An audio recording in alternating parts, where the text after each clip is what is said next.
hope you all are safe and sound at home. Hope you have been watching the video lectures on NDA paper 2. Today we are going to talk about the excretory system in human beings, right? So we will start with the meaning of the word excretion. ठीक है? अब what is excretion? Excretion is removal of unwanted material from the body. That is, जो भी हमारी body को नहीं चाहिए उसको हमारी बॉडी से बाहर निकाल देना, ठीक है? That is excretion, ठीक है? Now on the basis of the type of nitrogenous wastes, basically जब हम excretion की बात करते हैं हम nitrogenous wastes की बात करते हैं. And on the basis of the type of nitrogenous wastes that a living organism is giving out, there are three types of organisms, ठीक है? The first are ammoniteric organisms, ठीक है? जो nitrogen in the form of क्या ammonia secrete करते हैं, ठीक है? So they secrete nitrogen in the form of ammonia.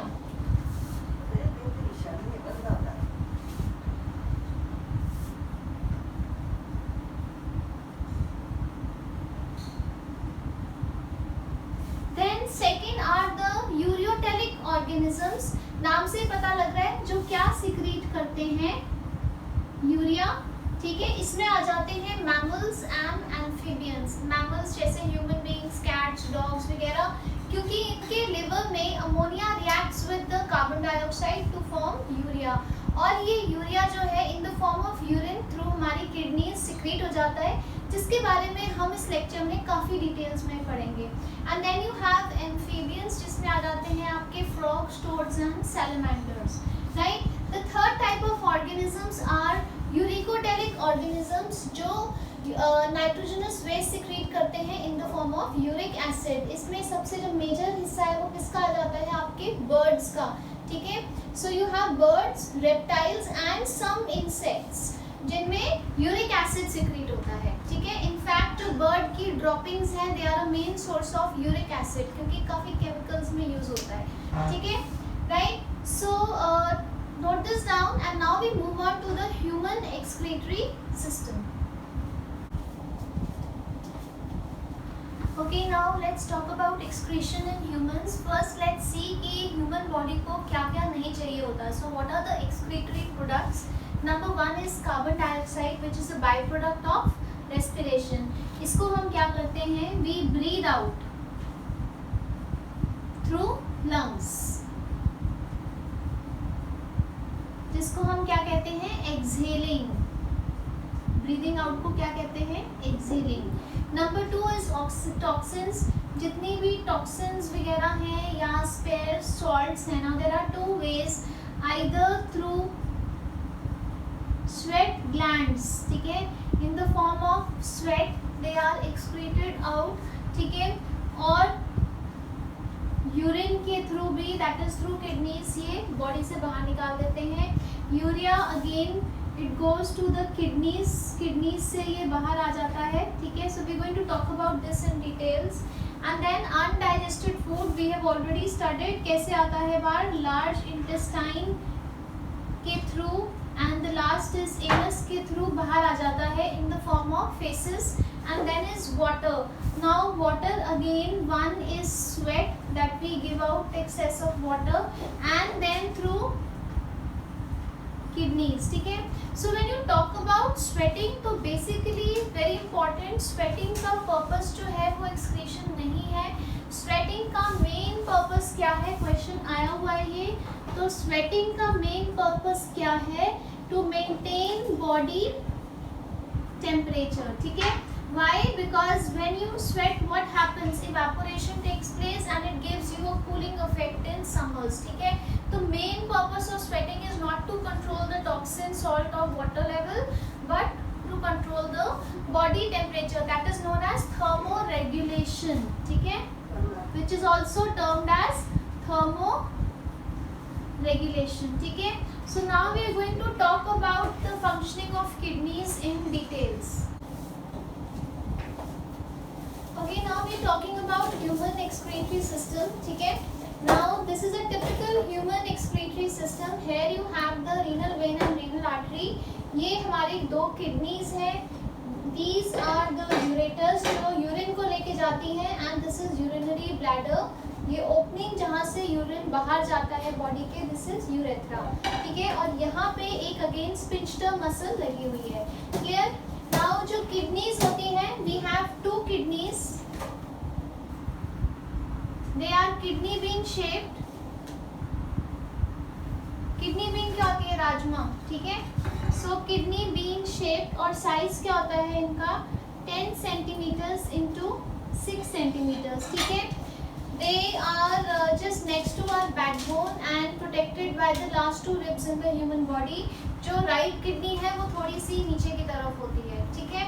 So now let's talk about kidney, ठीक है। Now अगर मैं किडनी को काट दूं तो मुझे क्या दिखेगा? It comprises of 3 layers, ठीक है। जो आउटर मोस्ट लेयर है उसको हम कहते हैं कॉर्टेक्स, ठीक है। और इसमें आप ये छोटे छोटे जो डॉट्स देख रहे हो, These are nephrons. तो ऐसे millions of nephrons होते हैं, ठीक है। So question आ सकता है, basic excretory unit of human body. Basic excretory unit human body की क्या है? नेफ्रॉन, ठीक है।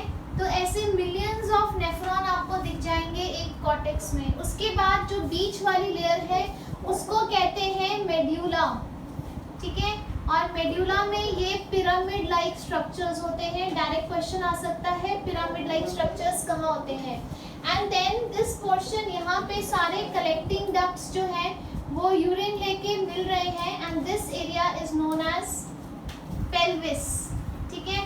इसको आप यूरेटर की एक्सटेंशन भी कह सकते हो। सो व्हाट इज हैपनिंग, यहाँ पे जो है ब्लड आ रहा है जिसमें यूरिया है, टॉक्सिन्स है, राइट। तो वो किडनीज में आ रहा है। किडनीज में नेफ्रॉन्स क्या कर रहे हैं? उस ब्लड को फिल्टर कर रहे हैं, साफ कर रहे हैं। और जो उस प्रोसेस का बाई प्रोडक्ट है दैट इज यूरिन, वो यूरिन सारे कलेक्टिंग डक्ट से इकट्ठा हो रहा है और यहाँ यूरेटर्स हैं। तो सारा यूरिन यूरेटर्स के थ्रू कहाँ जा रहा है? आपके यूरिनरी ब्लैडर में। जब ये ब्लैडर भर जाता है तो ब्रेन जो है वो स्पिंचटर मसल को सिग्नल देता है कि वो खुल जाए और हम जाके जो है वॉशरूम में जाके यूरिन पास आउट करते हैं, which is known as micturition. That process of excreting urine from the body is known as micturition, ठीक है। So this is about the basic setup of the excretory system. एक बार हम देख लेते हैं नेफ्रॉन में ऐसा क्या होता है कि जो ब्लड है वो उसमें से यूरिन जो है सेपरेट हो जाता है। Now here I have drawn a nephron, ठीक है, ठीक है। तो वो जो आपको छोटा सा डॉट दिखा था, अगर आप उसको मैग्नीफाई करो, this is the structure of a nephron और ऐसे मिलियंस होते हैं एक किडनी में, ठीक है, right, in the cortex. Now यहाँ से शुरू करते हैं। जो आपका ब्लड है, ठीक है, वो यहाँ पे एंटर कर रहा है। This is a cup shaped part of nephron and it is known as Bowman's capsule. ऐसे कप शेप्ड होता है, ठीक है। इसके अंदर जो आर्टीरियोल या जो कैपिलरी एंटर कर रही है that is known as efferent arteriole, उसका काफ़ी वाइड माउथ होता है और फिर यहाँ जाके एक गांठ सी बन जाती है इन कैपिलरीज की एंड दिस नॉट, इस गांठ को हम क्या कहते हैं? ग्लोमेरुलस, ठीक है। और उसके बाद यहाँ से जो कैपिलरी, यही कैपिलरी जो बाहर निकल रही है, अब इसका मुंह जो है वो नैरो हो गया है and it is known as efferent arteriole, ठीक है। Now let's concentrate here. यहाँ पे ऐसा क्या हो रहा है? It's like this, this is your Bowman's capsule और यहाँ पे ये पूरी गांठ सी है, ठीक है। तो जैसे अगर आप पानी दे रहे हो कभी पौधों को और आप पाइप को प्रेस करो तो पानी का प्रेशर बहुत इंक्रीज हो जाता है। तो सिमिलरली यहाँ पे क्या है? काफ़ी प्रेशर है। तो इतने ज़्यादा हाई प्रेशर पे क्या होता है कि ब्लड में से जितना भी एक्स्ट्रा चीज़ें हैं जैसे वाटर है, ग्लूकोज है, सॉल्ट्स हैं, यूरिया है, वो सारा फिल्टर आउट हो जाता है, ठीक है। सो 2 क्वेश्चंस हेयर। नंबर 1, इसको हम क्या कहते हैं? This process is known as ultra filtration, ठीक है, that is the filtration which is happening at very high pressure. And number 2, highest blood pressure in human body कहाँ पे होता है? यहाँ ग्लोमेरुलस में। It is not even in the heart, ठीक है। नॉर्मली हम सोचते हैं शायद लेफ्ट वेंट्रिकल में होगा, लेकिन वहाँ नहीं होता, यहाँ पे होता है। सो highest blood pressure in human body कहाँ पे होता है? आपके यहाँ पे, ठीक है। एंड इस दोनों को बोमेन्स कैप्सूल एंड ग्लोमेरुलस के हम कॉम्बिनेशन को क्या कहते हैं? We also call it malpighian capsule. ठीक है, तो आपको ऑप्शन में मैल्फिगियन कैप्सूल भी दिया हो सकता है ग्लोमेरुलस की जगह।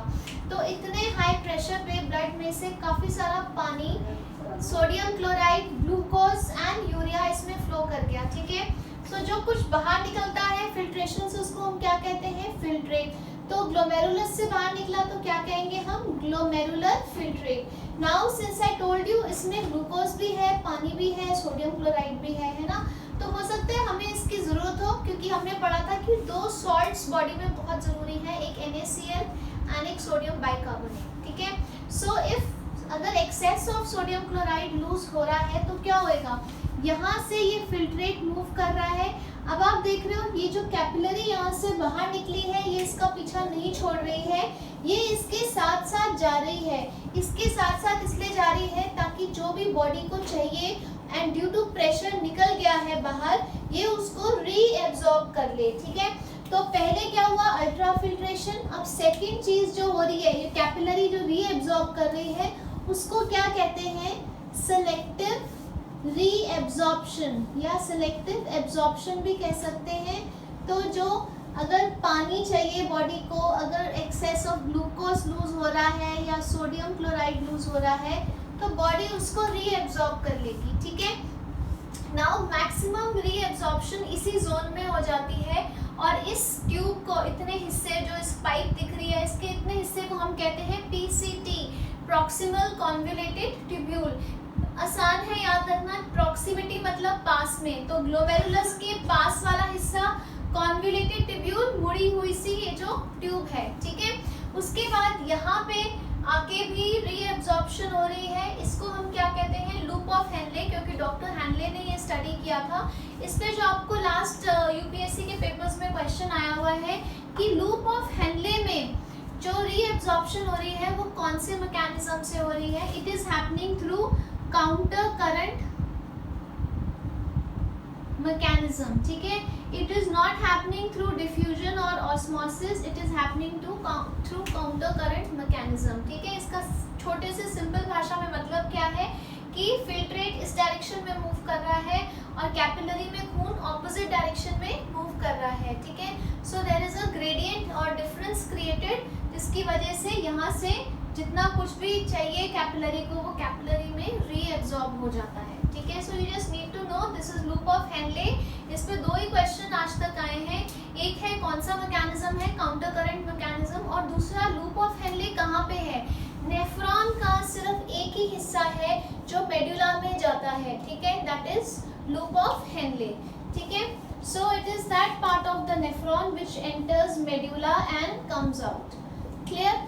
उसके बाद जो ये वाला हिस्सा है this is known as DCT या डिस्टल कॉन्वोल्यूटेड ट्यूब्यूल। डिस्टल मतलब जो ग्लोमेरुलस से डिस्टेंस पे है, काफ़ी डिस्टेंस पे है ट्यूब का हिस्सा। ठीक है, बेसिकली यहाँ पे अल्ट्रा फिल्ट्रेशन हुई, सेलेक्टिव रीएब्जॉर्प्शन यहाँ तक ऑलमोस्ट डन हो जाती है और यहाँ पे तीसरा प्रोसेस होता है। नाउ व्हाट इज दैट कि इस पॉइंट ऑफ टाइम में अगर आपकी ब्लड में जो कैपिलरी में ब्लड फ्लो कर रहा है अगर उसमें कुछ टॉक्सिन्स हैं, कौन सी टॉक्सिन? अगर आप कोई दवाई वगैरह खा रहे हो तो उसके कुछ केमिकल बाय प्रोडक्ट्स हैं, तो इस पॉइंट पे अब कैपिलरी की बारी होती है कि वो इस ट्यूब के अंदर वो सारा कुछ जो है वो डाल दे ताकि वो बॉडी से बाहर निकल जाए। सो दिस थर्ड स्टेप जिसमें it is not the tubule, it is the capillary जो वापस दे रही है ट्यूब्यूल को, this third process is known as tubular secretion. ठीक है, सो उसके बाद फाइनली जो यहाँ से आप ये रेड एरोज देख रहे हो जो लिक्विड निकला that is urine which is mostly water and urea. ठीक है, अगर कुछ unused vitamin B and C है that is water soluble vitamins, वो भी सारे हमारे यूरिन के थ्रू रिमूव हो जाते हैं। ठीक है, राइट? सो और कोई टॉक्सिन्स है वो भी सारे यूरिन के थ्रू रिमूव हो जाती हैं। तो यहाँ से यूरिन जो है वो मूव करता है, ये कलेक्टिंग डक्ट है, ये अलग अलग नेफ्रॉन से यूरिन लेके आ रहा है। जैसे यहाँ पे एक नेफ्रॉन है, यहाँ पे भी होएगा, यहाँ पे भी होएगा। वो सारे कलेक्टिंग डक्ट्स जो हैं वो कहाँ जाके मिलते हैं? यूरेटर में, और यूरेटर से यूरिन कहाँ जा रहा है? Like I discussed with you, urinary bladder में आ जाता है। और जब यूरिनरी ब्लैडर भर जाता है हम जाके यूरिन को बॉडी से पास आउट कर देते हैं, which is known as micturition. Micturition, ठीक है। So this is about your human excretory system, ठीक है। Now when you talk about this whole setup, इसमें मेन फंक्शन जो है वो सिर्फ यूरिन को पास आउट करना नहीं है। Another very important function is osmoregulation, that is to maintain the water level in the body, ठीक है। स्पेशली समर्स में you have more water but आप वॉशरूम कम जाते हो या मिक्चुरेशन कम होती है, because most of the water is lost through evaporation from the surface of the body। तो बॉडी को वो लास्ट ड्रॉप ऑफ पानी भी चाहिए होता है, तो पानी जो है वो यहाँ से बॉडी रीएब्जॉर्ब कर लेती है। सो बेसिकली इस सेटअप से, नेफ्रॉन के सेटअप से ना सिर्फ यूरिन बन रहा है, इससे जो बॉडी का वाटर बैलेंस है या ऑस्मोरेगुलेशन जिसको कहते हैं वो भी हो रहा है, ठीक है। एंड क्विकली एक बार और देख लेते हैं 3 प्रोसेसेस जो नेफ्रॉन ने किए, कौन कौन से थे? Ultrafiltration, selective reabsorption and tubular secretion, ठीक है। So this finishes your excretory system of human body, ठीक है। इसके अलावा एक छोटी सी चीज़ और है, दैट इज सबेकस ग्लैंड्स, वो रह गया। नाउ सबेकस ग्लैंड्स क्या होते हैं? Basically they are the oil glands, तो जितना स्पेयर ऑयल है वो सबेकस ग्लैंड से बॉडी से निकल जाता है। Sometimes your face becomes oily और हेयर बिकम ऑयली, है ना। तो वो क्यों है? क्योंकि जो एक्सेस ऑफ ऑयल है बॉडी में वो बॉडी उसको बाहर निकाल रही है, ठीक है। So this is about excretion and we will talk about respiration now.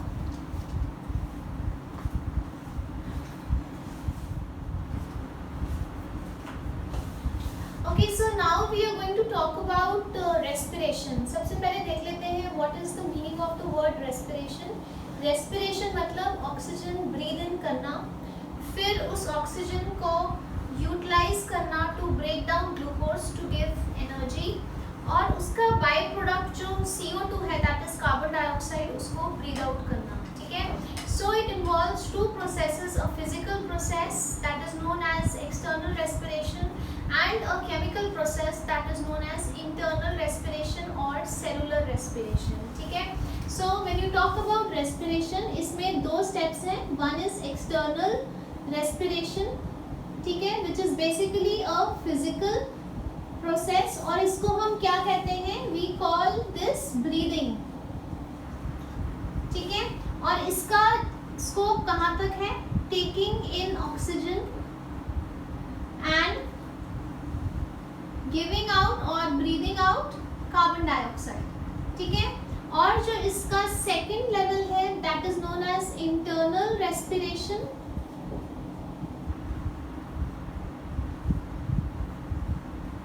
और इसको हम सेल्यूलर रेस्पिरेशन भी कहते हैं। ये कहाँ होती है? ये क्योंकि सेल्स के अंदर होती है इसलिए इसको सेल्यूलर रेस्पिरेशन कहते हैं। 2 जगह पे होती है। इसका एक स्टेप होता है साइटोप्लाज्म में और बाकी 2 स्टेप्स हैं वो होते हैं माइटोकॉन्ड्रिया में, and to be specific mitochondria में भी क्रिस्टे में होते हैं, उसकी इनर मेम्ब्रेन में, ठीक है। ठीक है, तो एक्सटर्नल रेस्पिरेशन जो है उसका लिंक है कहाँ पे? It is basically happening in your lungs, and internal respiration कहाँ हो रही है? सेल्स में, ठीक है। So now let's take both of these topics one by one. सबसे पहले हम शुरू करते हैं एक्सटर्नल रेस्पिरेशन के लिए। उसके लिए हम ड्रॉ करते हैं हमारा जो रेस्पिरेटरी सिस्टम है, ठीक है। We are going to talk about the external respiration that is breathing, ठीक है। So we are going to do external respiration that is called breathing, ठीक है। So you can take a screenshot of this diagram, ठीक है। यहाँ पे this is our nose, ठीक है। दिस इज 2 नॉस्ट्रिल्स हैं जिसको हम नेजल चैम्बर भी कहते हैं, जिसके थ्रू वी ब्रीद इन, ठीक है। और उसके बाद somewhere here is your mouth, और ये माउथ और नोज की कॉमन ओपनिंग जो है इट इज कॉल्ड फेरिंग्स, ठीक है। So what is pharynx? It is the common opening of nose and mouth, ठीक है। उसके बाद बाद समवेयर हेयर इज योर लैरिंग्स, ठीक है, जिसको हम वॉइस बॉक्स भी कहते हैं। और उसके आसपास ये बटरफ्लाई शेप ग्लैंड होता है जिसको हम क्या कहते हैं, this gland is called thyroid gland, ठीक है। And then this is the wind pipe, wind pipe को हम ट्रैकिया कहते हैं, okay. Just for your revision, food pipe को कहते थे ओएसोफेगस एंड विंड पाइप को कहते हैं ट्रैकिया। इस ट्रैकिया के आसपास ऐसे कार्टिलेजस रिंग्स होते हैं, ठीक है, कार्टिलेज के बने हुए, ताकि ये कोलैप्स ना कर जाए। उसके बाद इसकी दो ब्रांचेस हो जाती हैं जिसको हम कहते हैं ब्रोंकस, प्लूरलिस ब्रोंकाई, ठीक है। एंड देन फर्दर इसकी ब्रांचेस हो जाती हैं जिसको हम कहते हैं ब्रोंक्यूल्स, ठीक है। ब्रोंक्यूल के एंड पे एयर सैक्स होते हैं, so these are these air sacs, ठीक है, ऐसे करके हर एक ब्रोंक्यूल के एंड पे, जैसे मैंने यहाँ बनाए हैं, ठीक है। एंड इनको हम कहते हैं alveolus, pluralis alveoli, and this is the basic unit of respiration या basic unit of breathing in human body, ठीक है। बेसिक यूनिट ऑफ एक्सक्रीशन था nephron and basic unit of respiration क्या है, एल्वियोलाई या एल्वियोलस, ठीक है। उसके बाद थोड़ा सा लंग्स को देख लेते हैं। So we have two lungs जो रिब केज के अंदर होती हैं, they are safe there. It has two membranes, the outer membrane is parietal pleura and the inner membrane is known as visceral pleura, और इन दोनों मेम्ब्रेन्स के बीच में एक फ्लूइड होता है, ठीक है, जिसको हम कहते हैं प्लूरल फ्लूइड, ठीक है। So these are the two lungs.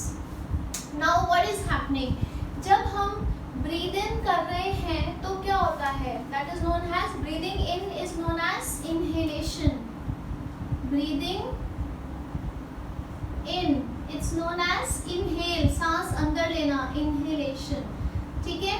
So if you breathe in, take a deep breath, so what you see, जहाँ पे जो डायफ्राम है, हमने पढ़ा था स्टमक के बिल्कुल ऊपर डायफ्राम था, ठीक है। तो जब आप ब्रीद इन कर रहे हो तो व्हाट इज हैपनिंग, जो आपकी रिब केज है that is moving up, the diaphragm is moving down. तो जो आपकी यहाँ पे कैविटी है रेस्पिरेटरी, जो खाली जगह है जहाँ पे लंग्स है, वो बड़ी हो जाती है, ठीक है। So the respiratory cavity is increasing, कैसे, आपका rib cage is moving up and diaphragm is moving down. तो यहाँ पे लो प्रेशर क्रिएट हो जाता है आपकी छाती में और बाहर हाई प्रेशर है। सो जो हवा है it moves from high pressure to low pressure, ठीक है। So what is happening, your rib cage is moving up and your diaphragm is moving down. तो जो एयर कैविटी है उसका साइज क्या है, बढ़ गया, और उसके अंदर क्या हो गया, लो प्रेशर क्रिएट हो गया। सो हाई टू लो, बाहर का जो एटमॉस्फेरिक प्रेशर है that is higher than the pressure in the cavity. तो हाई प्रेशर से लो प्रेशर हवा अंदर मूव करती है, ठीक है, दैट इज इनहेलेशन। तो जब ऑक्सीजन यहाँ पे जाती है, दैट मीन्स नॉट ऑक्सीजन, हवा जाती है, क्योंकि नाइट्रोजन जो नॉर्मल 1 एटमॉस्फेरिक प्रेशर पे it is not soluble in blood, तो वो यहीं पे रहती है। जो ऑक्सीजन है, ठीक है, तो ऑक्सीजन अप्रॉक्सीमेटली हम 25% ऑक्सीजन लेते हैं, तो ऑक्सीजन जो है वो यहाँ पे है, वो इधर आ जाती है, नाइट्रोजन स्टेज हेयर ओनली। अब यहाँ पे एल्वियोलाई में क्या है, एल्वियोलाई के आसपास ब्लड कैपिलरीज होती हैं, ठीक है। नाउ ये जो ब्लड कैपिलरीज हैं ये क्या करती हैं, ब्लड कैपिलरीज एल्वियोलाई से ऑक्सीजन ले लेती हैं और उसमें कार्बन डाइऑक्साइड डाल देती हैं, ठीक है। So now what is happened, आपने सांस लिया, ऑक्सीजन यहाँ चली गई, यहाँ से ऑक्सीजन कहाँ चली गई, ब्लड कैपिलरीज में।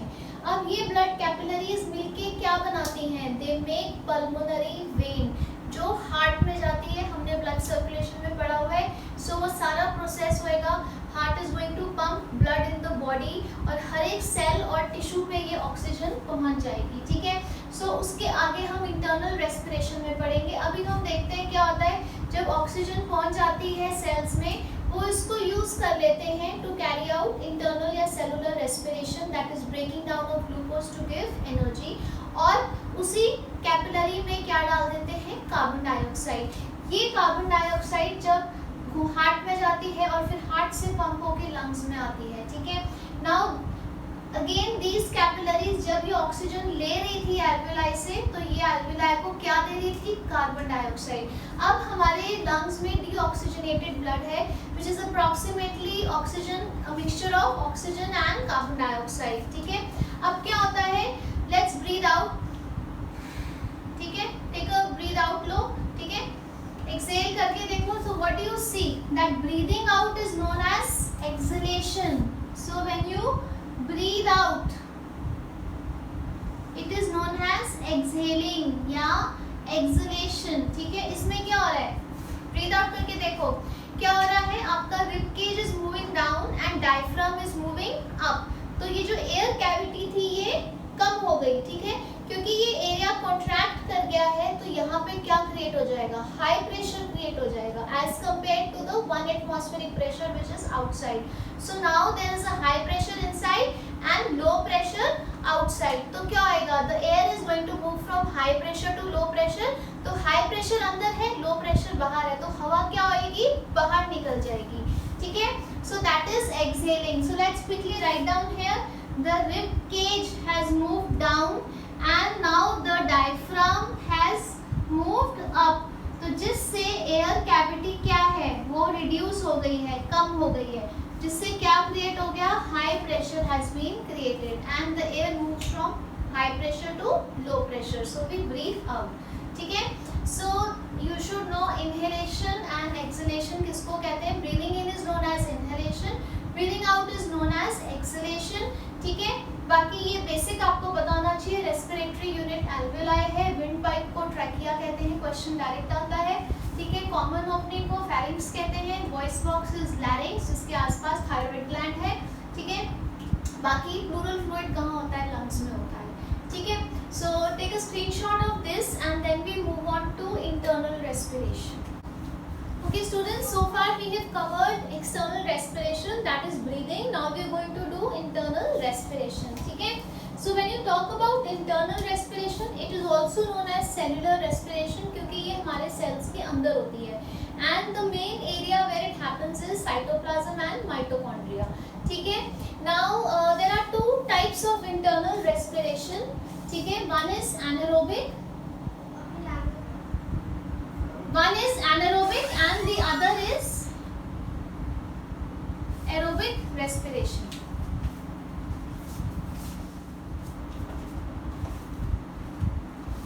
Okay students, so far we have covered external respiration which we also call breathing. Now we are going to talk about internal respiration. Internal respiration को सेलुलर रेस्पिरेशन भी कहा जाता है क्योंकि ये सेल के अंदर होती है and the main area where it happens is cytoplasm and mitochondria. ठीक है, ऑन द बेसिस कि इस प्रोसेस के लिए ऑक्सीजन यूज हो रही है या नहीं हो रही, there are two types of internal respiration. So you have anaerobic and aerobic respiration. Anaerobic means it happens without oxygen. ठीक है, it is happening in the absence of oxygen and aerobic happens in the presence of oxygen. ठीक है, now anaerobic respiration is also the first part of aerobic respiration. ठीक है, now anaerobic respiration होती कहाँ है? हमारे muscles में होती है।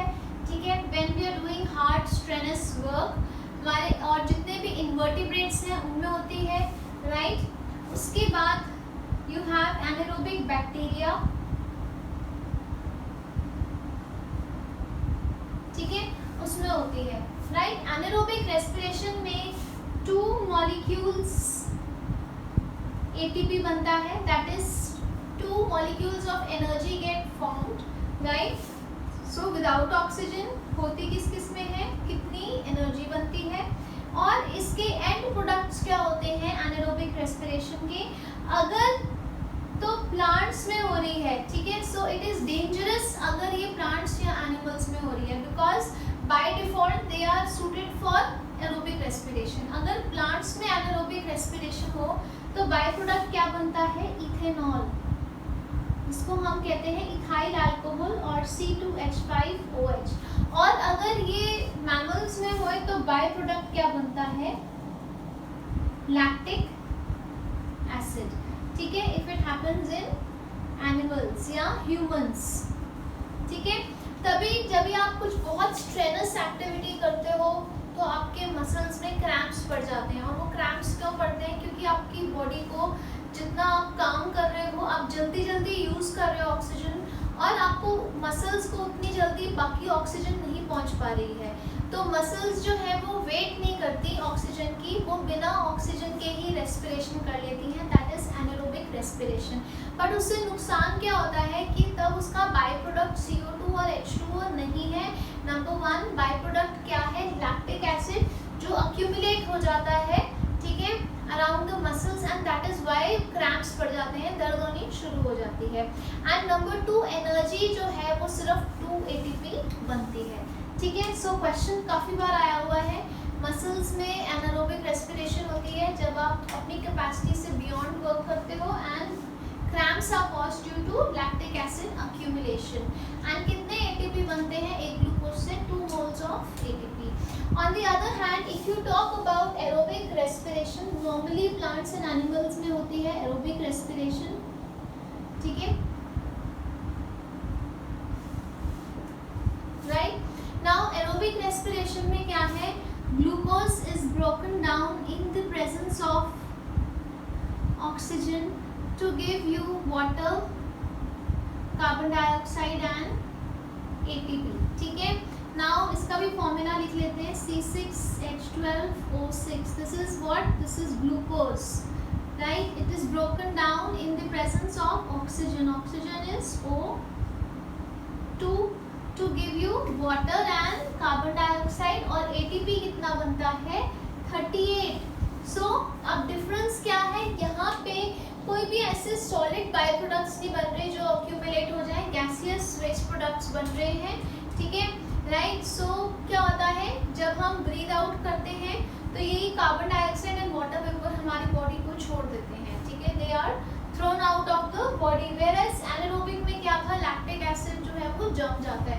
यहाँ पे 2 ATP मॉलिक्यूल्स बन रहे थे, यहाँ पे 38 ATP मॉलिक्यूल्स बन रहे हैं, and the main difference, this was happening without oxygen, that is happening in the presence of oxygen, ठीक है। अब एरोबिक को एक छोटा सा पॉइंट और देखते हैं जो मैंने आपको सेल्स पढ़ाते हुए भी बताया था जब हमने माइटोकॉन्ड्रिया डिस्कस किया था, कि aerobic respiration happens in 3rd step, in 3 steps. जो फर्स्ट स्टेप है उसको हम कहते हैं ग्लाइकोलाइसिस, ठीक है।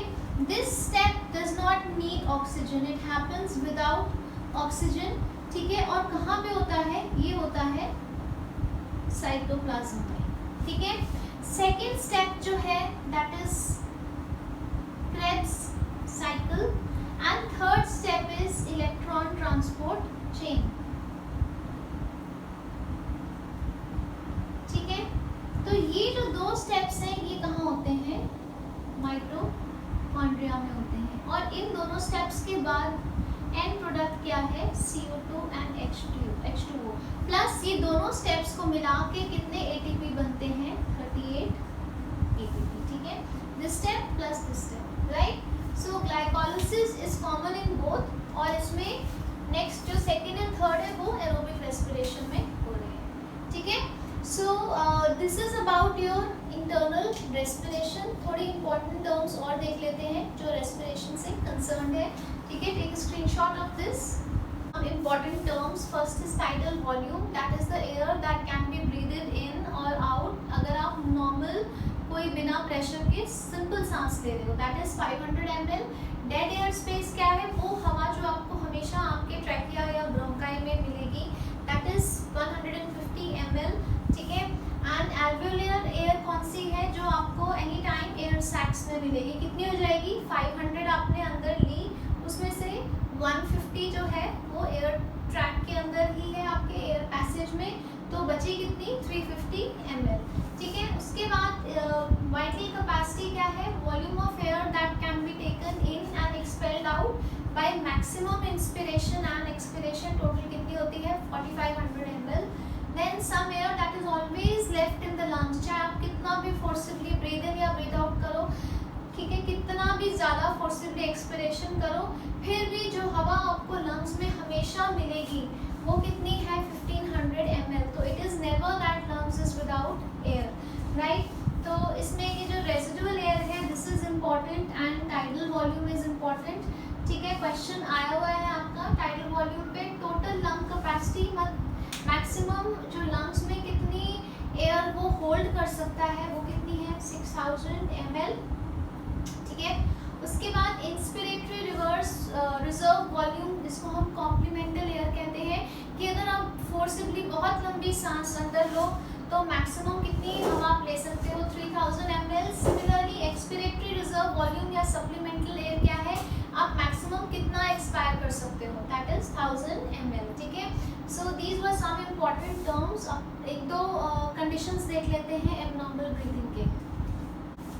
Okay, so now we are going to talk about these two concepts, hypoxia and asphyxiation. ठीक है, hypoxia is deficiency of oxygen reaching the tissue. ठीक है, अगर आप ऐसे एक बंद कमरे में बैठे हो जहाँ वेंटिलेशन नहीं है, या आप बहुत हायर ऑल्टीट्यूड पे रहते हो 4500 मीटर्स और अबव सी लेवल, ठीक है, या 4500 मीटर्स या इससे ज़्यादा, और if you are staying at a very high altitude place जिसकी हाइट 4500 मीटर्स या उससे ज़्यादा है अबव सी लेवल, तो वहाँ volume of oxygen which is available is very less. ठीक है, तो उससे क्या होता है कि constantly over a period of time आपके सेल्स को ऑक्सीजन कम मिलती है। ठीक है, now we move on to asphyxiation. Now what is asphyxiation? It is a condition जहाँ आपका ब्लड वीनस हो गया है, मतलब उसमें ज़्यादा कार्बन डाइऑक्साइड है।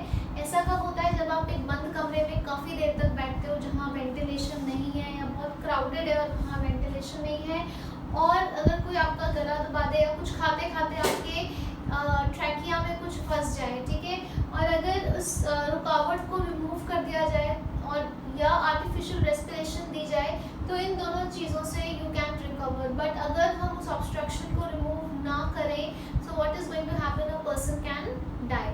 ठीक है, so these are the two important conditions that brings us to the end of today's video lecture on excretion and respiration. Make notes and